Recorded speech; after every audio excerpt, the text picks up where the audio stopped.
Oh, hi guys, I'm Billy Wang, from TechxArtisan and creator of Openterface. And right now, I'm packing to attend the Teardown event in this weekend. And I feel really excited to join this year as well.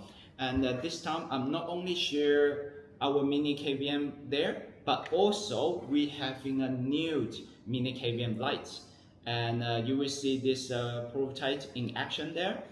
And moreover, we have some other new gadget which is called KeyMod. Basically, this is the keyboard and mouse emulator feature out of the Mini-KVM as the independent gadget here.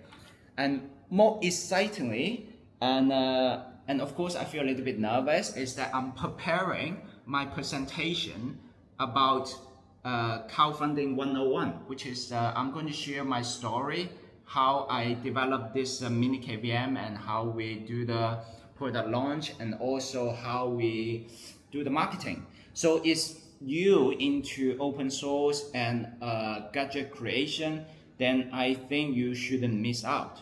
And I definitely have some point which is you find useful. So yeah, and hopefully I'm going to see you there. And yeah, see you later.